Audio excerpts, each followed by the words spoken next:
Design is not just about making an elegant object that you use. It's about making objects that make you think, engages you with the artefacts that surround and enrich your life. And as a designer, that's what engages me. That's why I know design and the practice of design is one of the few things in life which has a very long arc, because it's ancient.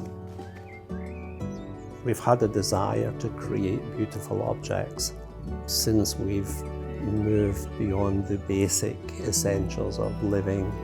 Once we achieved the basic essentials of living, through all civilizations, you will see mankind making the most exquisite objects for the joy of possessing those objects. I'm sitting in a chair that I designed 2 years ago, and I could sit in an Egyptian chair that was designed thousands of years ago, because the physical body, that's not changed.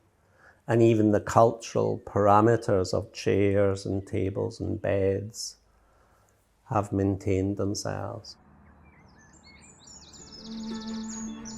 The great test for any designer is to design furniture, to design a sofa, to design a chair, because thousands upon thousands of chairs have been produced.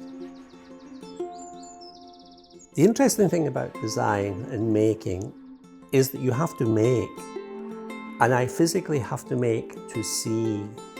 You can't see until you make. So inherent even within the manufacturing design dynamic is waste.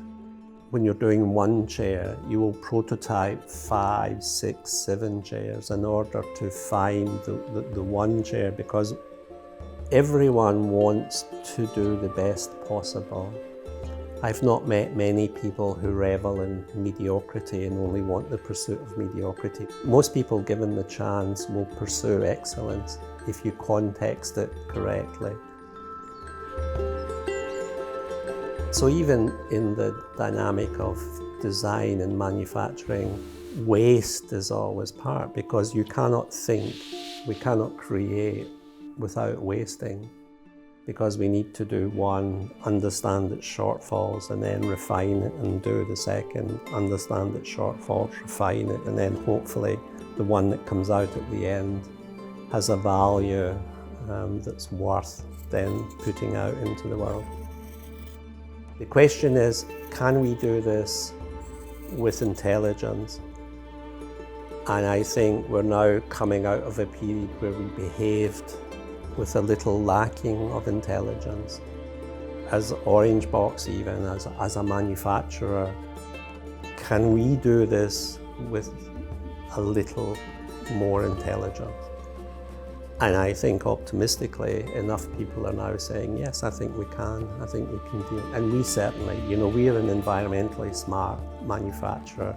Not because the CEO or the board have said it, it's because the younger people working in the company will not tolerate mediocrity, because they have children and they know that their 8-year-old needs to be in a reasonably good place in 30 years' time.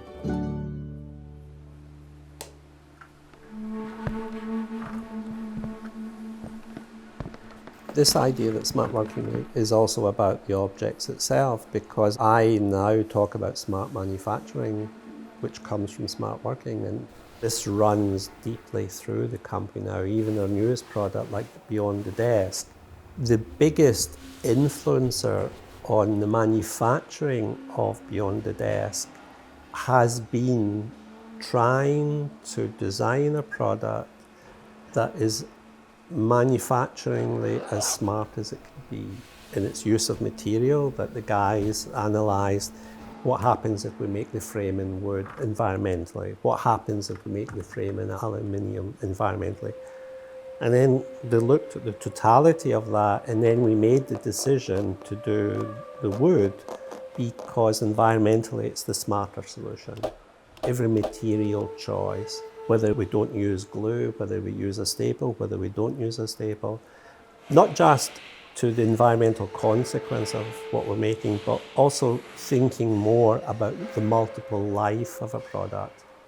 How viable is it when that product has been used and is getting a little tired after 7, 8 years? Can I then, as a client, take that and replenish it, refurbish it to give it another 6-year cycle? And that's there. Especially big programs like Beyond the Desk is a big program of manufacturing. Really fundamental.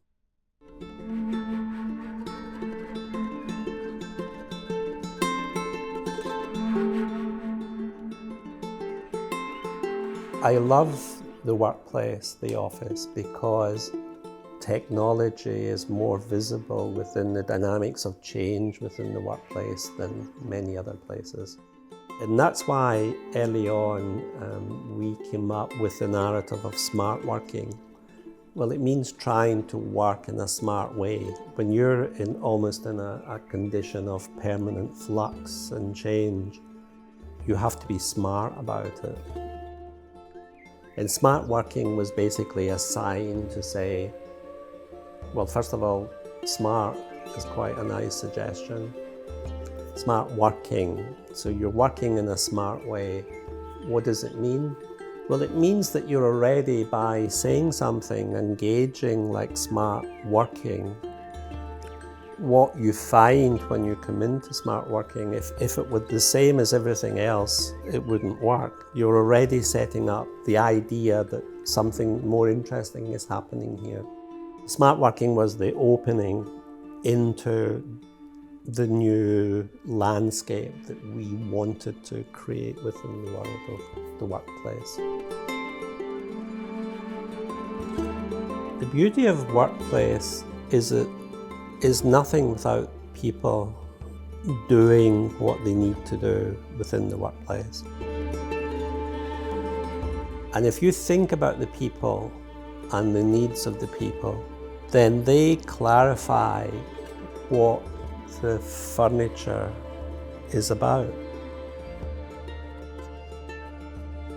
It's not that someone is, or they're coming into the office. I think it's better to say they're relocating, because they're relocating from their home into the workplace.